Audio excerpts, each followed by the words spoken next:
welcome to Dumfries and Galloway's Police, Fire and Rescue Committee. We have a few luminaries visiting us today, including Pat Waters, who's the chair of the Scottish Fire and Rescue Service Board, and also Jimmy Campbell, who's also on the board. And also we have the, I don't know what the proper title is, but it would be the Western Hub Area Manager. Director of Service Delivery, right? Okay, so we've got a formal title now, and that's Davy Boyle, who hopefully we'll be engaging with in the years to come. So thank you all for coming along today. If I just take the Sederunt and Apologies, do we have any today? Thank you, Convener. We've just got the one apology this morning from Councillor Yen. Thank you. And do we have any declarations of interest from the members? Thank you. So item 3 is a short talk by Pat Waters. I don't know if it's a presentation as such or if it's just you'd like to say a few words. Can I say presentation is maybe over egging the cake? I just wanted to take the opportunity to once again thank the board and the council for the invitation to come here today. I mean, I'm very conscious that today the meeting and at the opening afterwards is very much for Dumfries and Galloway, for the board and for the council itself. But we recognise as a board and as a service that the situation in Dumfries and Galloway is a bit different from, probably with the exception of Fife, given that it is a council service and a council delivered service to the people of Dumfries and Galloway. So we're aware that it's not like the joint board scenario that we have in 6 of the other areas. It's not like Strathclyde or Lothian and Borders or Highlands and Islands or Tayside or Central. It's very much a service that's delivered by the council to the people that the council represent. And we're very, very aware that our relationship with this council has to be somewhat different from how we would maybe tackle it in other areas. That we need to make sure that what we've got is an extremely close relationship with the council and the councillors within Dumfries and Galloway in order for us to continue to deliver a service to the very high quality that's delivered today.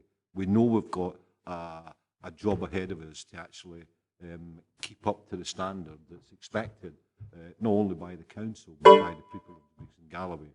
And we want to assure you that we will try our hardest to make sure that what we do is to keep the ethos of the service that you have developed ongoing into the future. And we want to say thanks very much for the opportunity to come here today and just say a few words to say thank you very much.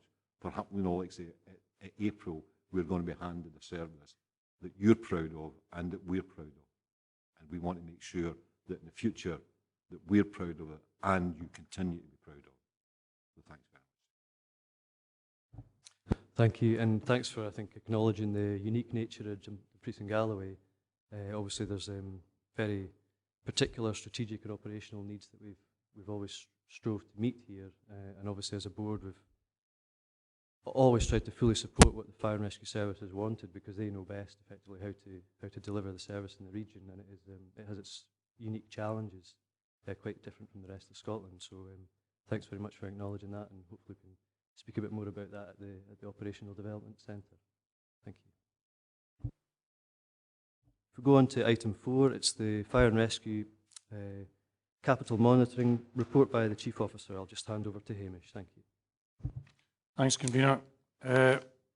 Members will note that up to the 1st of December, the service has expenditure of £736,000 against a total capital spend of £1.171 million for 2012-13.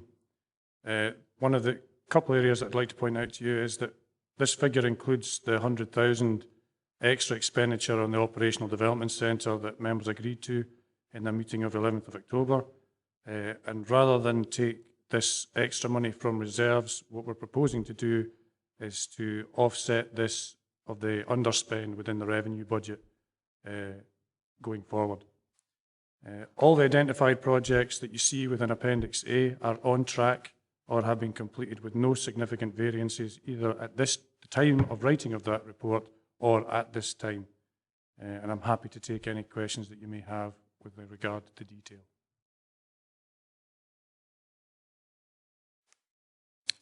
Councillor Peacock. Thank you, Convener. Just with reference to Appendix 4 there, the items 4 and 5, the property refurbishment and the fleet replacement. Whilst I appreciate, Hamish, that you say that these projects are on track and on schedule, if these projects are not completed by the 31st of March, what will the situation be in the transfer after that date? I mean, I accept that these, these particular programmes, they will be contracted out, etc. at the moment, but the likes of the property refurbishment, which can encounter delays for different reasons, and that throughout the project itself. But if these projects aren't completed by the 31st of March, what exactly is the situation here with the transfer to the single force? It's a very good question, Councillor Peacock. What I would say to you is that if you look at this actual monitoring report, it's dated the 31st of December. We've now 3 months down the line. I can assure you that it's almost complete. There will not be anything outstanding on the 31st of March moving forward.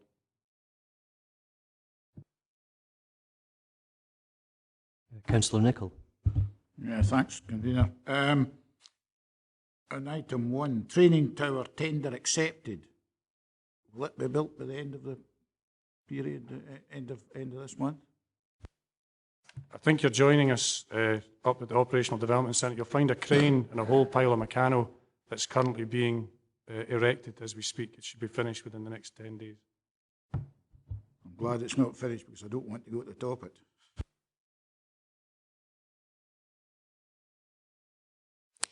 Any further questions from members?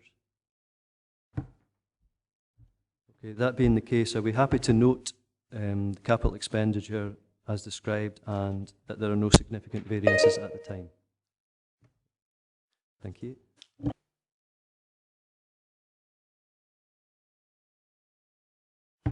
Moving on to item 5, the Dumfries and Galloway Fire and Rescue Service revenue budget monitoring for period ending 31st of December. Again, Hamish, if you'd like to add anything to the report. One or two things just to bring your attention to here is, as I indicated in the previous paper, that there is the proposal now to transfer some of the underspend from the revenue into the capital, which you have agreed to in the past. So just to take cognizance of that when you're looking at the spends. The other area just to draw your attention to at the bottom is the part-time workers, prevention of less favourable treatment regulations. You're aware we've been keeping you up to date on how we've been progressing with that. Obviously, again, this was only to the 31st of December. To bring you up to speed, the final 60 letters have been issued in mid-February with a return date of the 27th of February if they have been accepted. And they're going to be processed in the April pay. A bit like the question that Councillor Peacock asked about what will happen if we don't deal with that up until the 31st. Provision has been made within the budget, and that will be, ring fence is probably the wrong word, but it's been put to the side, and so we do have the funds for that. Councillor Peacock.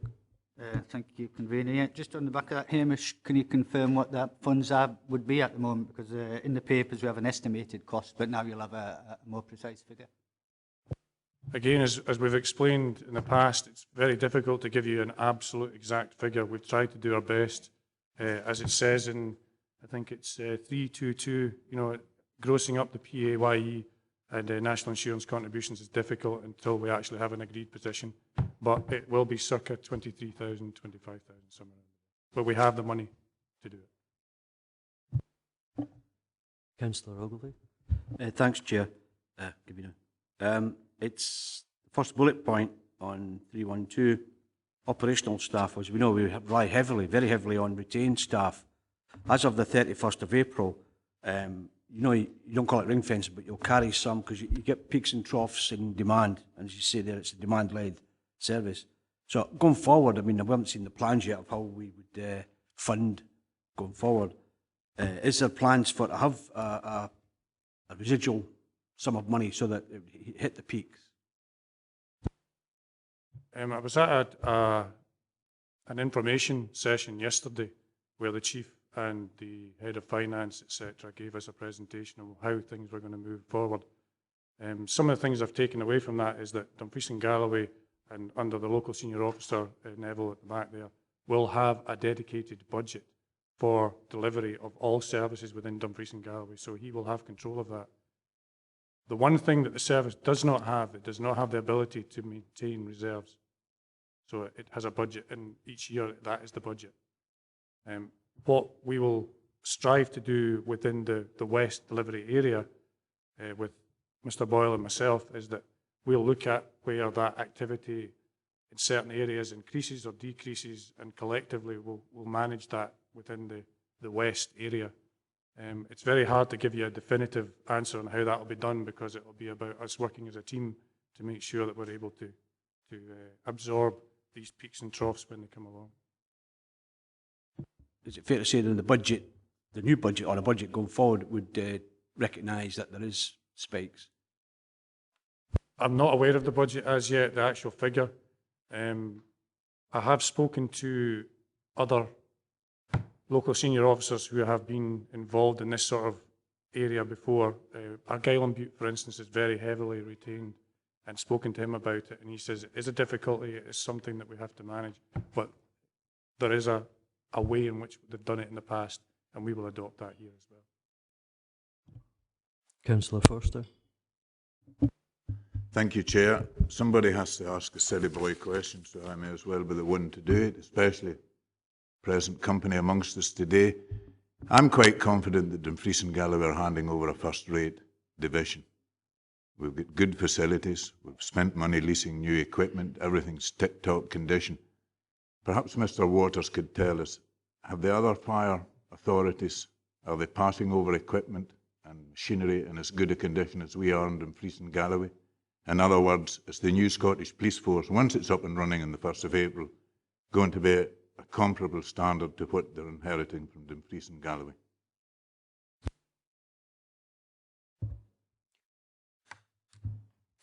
I think, to be fair, what I'm going to say to you is there's probably a mixed bag. If we look at the age of particularly the vehicles, there's some areas that get very, very up-to-date vehicles and well ahead of replacement targets. There's areas that are not so far up to speed. Can I assure you, when we were down the last time, one of the questions that was asked is there going to be, like say, stuff taken away from this area to support other areas? I would see probably the reverse happening in the sense that where there is shortage in specialist equipment, that will be available right throughout Scotland now, and no particularly restricted to brigades that could afford it. So therefore, there will not be any. What you have got being delivered today is what you will get delivered after the 1st of April. There's no attempt to strip areas to take it into other areas. Obviously, there is risk areas that we need to concentrate on, but the specialist services was maybe concentrated in individual areas will now be available right across Scotland. So we don't see a diminution of service coming to areas, but we'd see the service being actually available right across Scotland as of the 1st of April. So there is areas that have got, like say, very up-to-date equipment. There's areas get maybe, I'm not saying less up-to-date, but older equipment. But we will deal with that ongoing in a programme of trying to make sure that we bring the equipment all up to the standard that we've got in other areas. So it's not as if we're going to say we strip one area to support another. We won't do that. Thank you, Pat. Just a quick question on the forecasted variances. I noticed that fuel costs and property costs are sort of accounted for, but I was just wondering what the additional administrative costs were, as it's not explained anywhere. Thanks, Convener. You'll notice that my finance officer isn't here today and actually off sick, and I stepped into the breach. So unfortunately I can't answer that question, but I will get back to you with the answer. Any further questions before we go to the recommendations? So we've been asked to note that the Fire and Rescue Service is currently projected to underspend by 96k, taking into account the potential transfer of 100k to the capital from capital to 100k capital from current revenue to the capital programme. Are we happy to note this?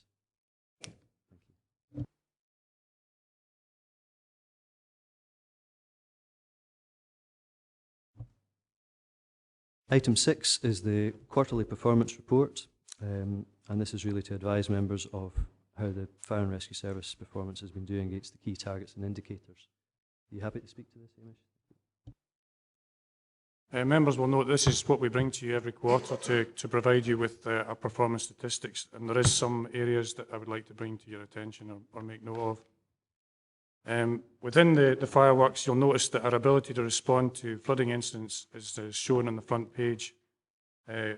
That's mainly around the Newton Stewart area. You'll remember that in November of last year we were quite heavily involved down there and carried out quite a number of rescues. Also within the actual document on page 5, you'll see that there have been spikes of flooding activity throughout this quarter. I'd also like to point out that we had an absolutely fantastic bonfire night. You've had a paper previously, but again it shows in this only 9 incidents against a starting point in 2006 of 29. So it shows that our partnership working and our preventative activities in looking at bonfire night are actually paying dividends, and we'll make sure that continues moving forward.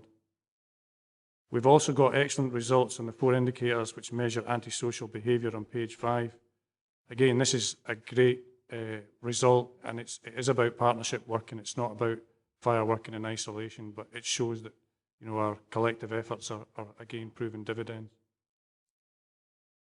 You will also notice that our light duties are up, but sickness rates for whole time are down as a direct result.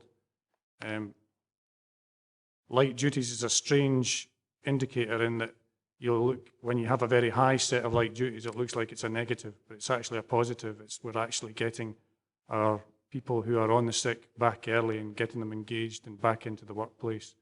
So I'd ask you to just note that. We'd also point out that our sickness rates for support staff are up a little, but this is against the best performing year we've ever had in last year, which was also the best result in Scotland in regard to fire and rescue services. We'd also point out that we have a smaller pool of staff now within our support staff because we've not been replacing them due to the advent of reform coming on the 1st of April, and therefore the percentages look higher because you're taking over a smaller pool of staff. Overall, there are 9 PIs which are showing a worse result than last quarter. This is often the case with incidents in autumn-winter quarters against spring-summer. It's one that we expect. We have 4 of the 8 PIs worse are accidental fires, small fires, chimney fires, and road traffic fatalities. They all fall into this category, and these are all part of an expected seasonal pattern. 3 of the 8 are also directly affected by the number of flooding incidents, road traffic collision and other incidents, emergency calls, and incident attended. So environmental impacts are now having an adverse effect, if you like, on some of these PIs. Only 2 indicators are worse than last quarter and show a declining trend. These are call handling within 2 minutes and absence due to light duties. I've already explained to you why the light duties are the way they are, but the 2 minutes for the call handling are subject to call challenge, and that's part of our way in which we drive down the number of false alarms we go to, malicious calls. So it's part of an ongoing process, and we will review those PIs moving forward to make sure that they better reflect what we're trying to do within our fire control. All other indicators are showing a long-term improving trend. I'm happy to take any questions that you may have. Councillor Nicholl. Yeah, thanks. Hamish, call challenge. Can you explain to us how that works, please? It's basically about trying to find more information from the caller. If for instance, we get a recognised number from a telephone box and a young person comes on the phone, we will take more time to challenge them on what they're actually asking. It's to make sure that we're actually responding to an actual incident and not a malicious one. And only when we are comfortable that we're actually, it's a genuine incident, will we mobilise. So we're not putting people in danger of fire appliances driving at high speed under blue lights. We're taking the time to make sure that it is a genuine call. So it's nothing to do with the time it takes to answer the call. It's to do with you calling out applies if necessary. Yeah, it's about taking the information, not about the time for taking the call. We're well within our targets for that. Will that continue after the 1st of April? Absolutely. Fire control will still be in Dumfries and it will still be doing the job it was doing on the 31st of March. It was just a quick question, Hamish, on the, in Appendix A, it sort of outlines, you know, obviously the glossary for example, other emergency incidents, etc. And in page 4 of the fireworks report, you've got the road traffic collisions, other emergencies, and it was just to get a kind of better breakdown of how that figure's made up, because I noticed 8 and 9, it's got other emergency fatalities, other emergency casualties. So it's just really clarification on the road traffic collisions, other emergencies. Yeah, Convener, what we're trying to do is to break down now that we're very focused on road traffic collisions, but more and more we're now finding that we're going to more instances of flooding, to other rescues, and they are special services which we want to attend. I thought there was a breakdown in there, but my apologies if there isn't, and I will certainly get that broken down for you and bring it back to you. I mean, would it be worth having an actual flooding-related incident category, or given the relevance to this region? That may well be something that's looked forward. We look at moving forward into the new Scottish Fire and Rescue Service about a suite of indicators, and I know that is work that's ongoing right now about how we will bring that information back to you.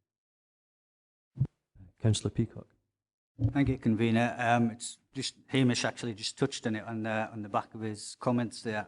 But first of all, Hamish, a very good report again. We get this quarterly, and it's been alluded to before at this committee that it's generally a very good indicator of how the service is working and performance. And as usually, most of your indicators are on track or overperforming. So, I mean, again, that's a credit to the service, the fire service of Dumfries and Galloway.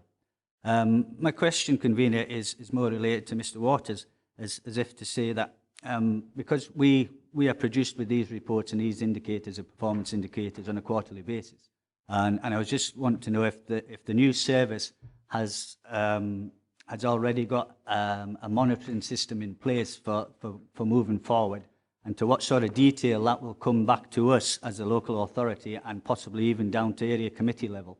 And I'd just like to know if we've got anything in place with that, because as I say, this type of performance indicator that is produced to us at the moment is very satisfactory, and the authority as a whole has commended this in the past, and the same on the police monitoring report is a very sort of similar system. And I'd just like to know what sort of system that you plan to put in place for future to report back to this authority. Are you happy to answer that just now? Yeah. Probably we could, if the committee will allow it, could maybe bring the Dave Boyle in who could answer that. But can I say to you that part of the job that we have as a new service and as the board is to ensure that what we do is keep close liaison and contact with our elected representatives within each of the authorities to try and achieve that, as well as the reports that will come. Both myself and Jimmy as board members, we have split the Scotland into the 3 hub areas. Me and Jimmy and 2 other members will be charged with keeping, board member contact with elected representatives and authorities, and we will try to achieve that. Hence, coming here today, and in the future, when the community planning is meeting, we will make sure that we have board members and as well as officers at that process. But probably the best person to answer the detail. Can I say to you, that just a word of caution, up until this point, the Scottish Fire and Rescue Service has been the board and 9 members of staff. So our process and how we take forward things, we are trying to catch up very, very quickly.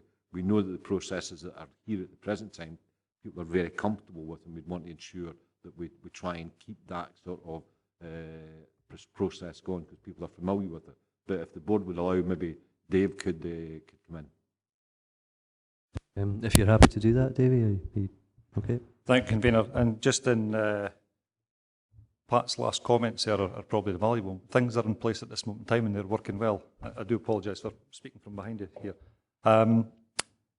This board will recognise you've had a secondee working within Scottish Government for a period of time, Lorna Ney, and she's working on a national performance framework for Scotland. So that work's ongoing, and that work will lead the way for Scotland in the future. But what we have is the development of a national plan, and that will be with us by about October this year once it goes through due process, through Parliament and public consultation. We will have interim local plans that you've seen already, I think, at the board, and that will develop into your proper local plan later this year, your 3-year plan. It will then be up to the committees that are established within the scrutiny element within the council to determine what information you require to bring back to you. Now, you've given great plaudits to Hamish and the team for putting the fireworks together, and I wouldn't see that necessarily changing in the future at all. And the questions that was raised about flooding, if that's the type of information you'd like to see coming in front of the committee, that's the type of thing that you should be furnished with. What each local plan will do will be to provide you with a strategic assessment of the risks in your area, and the performance framework will then guide the performance that we would like to report on. But that's not to say the 32 local authorities across Scotland have particular areas they would like to concentrate as well. And we are there to support Neville in the role that he'll perform as LSO in providing the right information in the right format for Council to consider.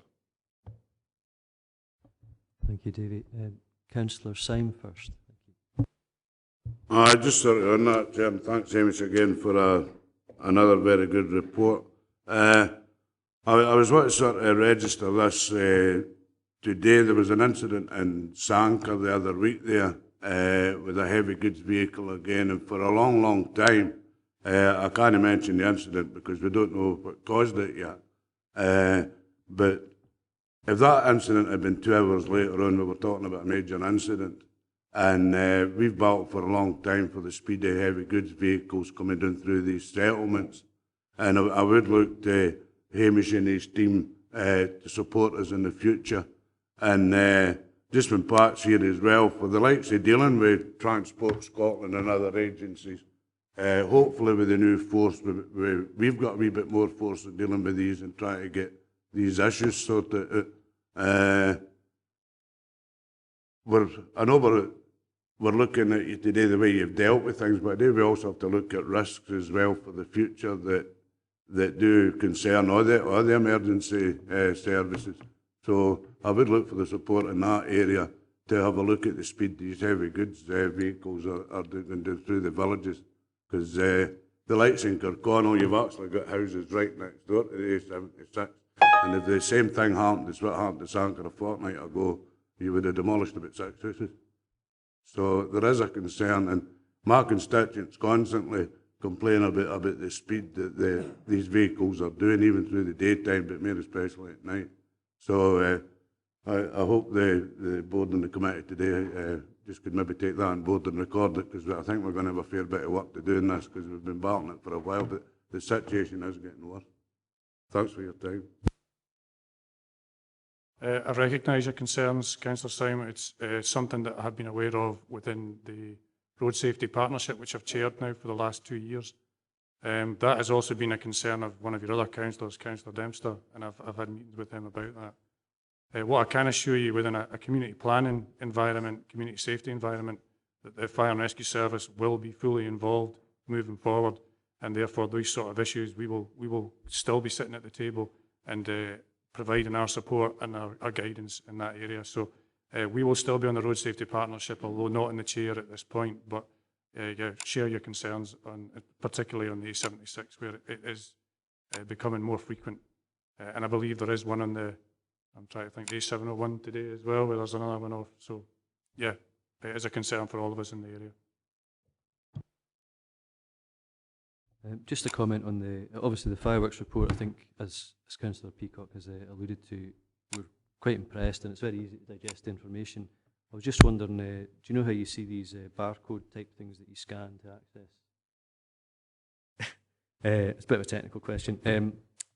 To access things on like mobile devices and what have you, and I was just wondering maybe if one of those little grids could be there where you could scan it and get the information delivered digitally.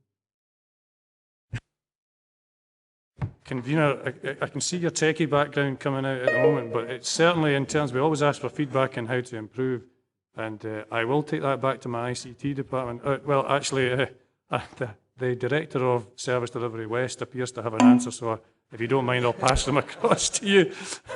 Just to satisfy a burning issue for you, Convener, we are experimenting at this moment in time with QR readers on appliances. There's a great opportunity for community engagement across Scotland, and so when fire appliances are out doing any form of community engagement or attending incidents, if an appliance had a QR panel, as you mentioned there, on the side of it, it could link into the accident the incident we're attending, or it could tell people what we're up to in the area. It could give them performance information. So there are some trials across Scotland at this moment in time. So I think your suggestion there to link that in performance is excellent, and I'll take that forward. I think that was an unexpectedly positive answer. Thank you. Councillor Ogilvie. Thanks. It goes back to performance monitoring and scrutiny role. It's fine to have these, and I'm glad we're going to have these in the future, but it's where they get delivered to is a question that we've got to deal with. Because, well, this is up to December. I take it there's going to be one from, so that will be our final benchmark as we go into the new national service, which would be good. That would give us a line in the sand. We've said the similar thing at the police part of this committee. I personally believe we should have some new committee that where these things can come to, where we can give it due diligence and scrutiny and performance and feedback. There has to be some sort of channel for feeding in. Now, I know that's up to the Pathfinder and for us to determine as a council how we deliver that, but clearly you've got to have some focus or locus where these things can come to. So I'll just make that point. It's not a political point, it's just a common sense, even though I say so myself. Thank you. I mean, I think we already have a process in place where we'll be feeding into, feedback from members into the full council, who will be deciding on a structure post 1st of April. And obviously, we are obliged as a local authority to perform our scrutiny role and also to agree to the our local police and fire plan. So I think that'll be, we'll await the outcome of that for the end of March. I believe that's going to full council, though. Councillor Peacock. Thank you, Convener. It's just a quick one. With reference to the new 101 non-emergency number, is that, because it's been launched now, is that sort of linking in with the services? Is things starting to progress with that?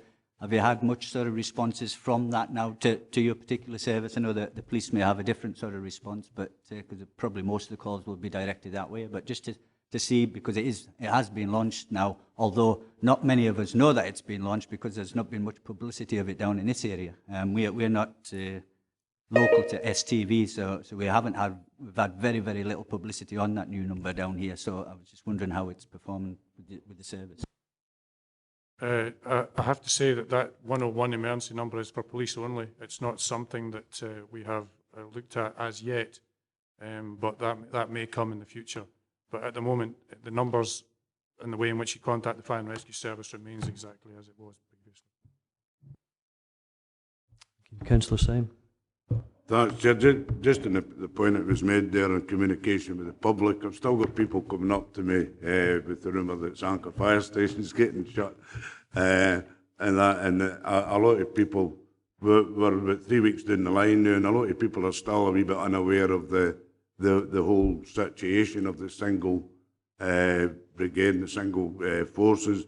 Is there anything else going out, like nationally to the public or locally, or with information? And I know that the 101 numbers for the police, but I'm getting up for the police as well. There's still an awful lot of folk out there that don't know about it, and locally I've been trying to spread the message, but I think it's going to take a wee while till we get fully out to the public, and it's just if there was anything been done about that. In terms of what communication's been done locally, we've tried to, any information that we've been receiving and any things like Neville's appointment, we've tried to put out there. In terms of the national structure, we now have a communications manager who has been appointed, and the individual has only been in place for about the last week or so. So I think it's fair to say that things will improve over the next 4 weeks moving forward, and I'm sure that as we get closer to the 1st of April, a lot more information will start to come out, particularly with this individual and other structures being put in place to support that individual. So it's a bit of a fudge of an answer, and I apologise for that, but I really don't have much more detail than that, and I'm looking at other people, and I mean, David, can you embellish a little bit? Yeah, I could certainly add to that in terms of launch. We do have our new head of corporate communications in place, and we've been working with the civil servants, the minister's office, board members this week. It's likely there'll be a launch of the fire and rescue service over a number of days, just leading up through March, and having probably one in each of the service delivery hubs. So something in the west, something in the east, and something in the north. And they're going to focus around the elements of the benefits of reform. So something around the role of LSO and a greater connection with local authorities, something about specialist resources and greater access to that across Scotland. So these plans, I had discussions yesterday with the head of comms, and we're starting to put them in place at this moment in time. Hamish mentioned about the appointment of Neville being publicised locally. I had a discussion with the Chief Fire Officer this morning. We've got pretty much 32 responses from the councils. I think there's one or two still hanging in the balance, and we're just checking them today about approval of LSO names. And we're looking at a national announcement on all the LSOs for the whole of Scotland. So things are starting to move at a bit of a pace just now. So over the next 3 weeks, there'll be far more information coming out. Can I just once again confirm or reaffirm, Sankirk will not close? Categorically, it is not closing. I've told them that, but see, the question actually came from the chair of a community council. So. Councillor Nicholl. Yeah, thanks, Convener. Just that this whole exercise, both for fire and police, is removing local accountability. And there's always been concerns, and I certainly have great concerns about the fact that in the past we had a fire board, or we had a convener, Ian was convening before you, we had a fire master, the head of the fire service was in Dumfries. If we had concerns, the same with the Chief Constable was in Dumfries. If we had concerns, we had direct access to our Chief Constable and to our Chief Fire Officer. This is now being removed, and with all due respect to Neville there, good man, I know he is, but you know, he's 2 or 3 stages down the line from the head man, and if we've got an idea, I would like Mr Waters to give us assurance that if we've got an idea of something that we don't think is right in this area, that will be taken cognizance of, and rapidly. And how do we feed that through to the board? Have we got a direct link? I don't want to be going chapping on his door in the night or anything like that, but have we got a direct link to get to the people who really make the decisions? Because at the moment we have, and that's being removed from us, both for police and fire. So I'm just asking the question. Right, I appreciate we're sort of moving away somewhat from the actual report here, but I don't know if you want to maybe say a wee word on that, Pat. Can I say that, I mean, hence the reason that we've actually split the board into 3 so that there's members attached to each of the hub areas. The job of the members in the hub area is actually to get into the authorities. Not only, I mean, I don't know if I said it last time, I was in Orkney, and what I was told by an elected member in Orkney was that please don't make it look like a royal visit. You come, have your tea, then go. You know, we would like you to spend a wee bit of time and listen to what we've got to say. And when the board members are coming, what we'll do is we'll write to all members to let them know that we're here, so that if there's issues that can be brought up. But I mean, the LSO is the contact at local level. I mean, he's got a direct contact with the senior officers, and through the senior officers to the board. But board members will be in the authority on a regular basis. And we'll let you know we're here so that we're not hiding, or just coming for a cup of coffee and going home. I apologise for bringing it up at this point, but it's just that the chair of the board was here and I thought it was a good chance to attack him. Thank you. Okay, well, with that then, if we're happy to go to the recommendations for item number 6, which we're being asked to note the performance of the service over the period October to December, and also consider any further alterations to the format. Are we happy to do so? Yeah, thank you.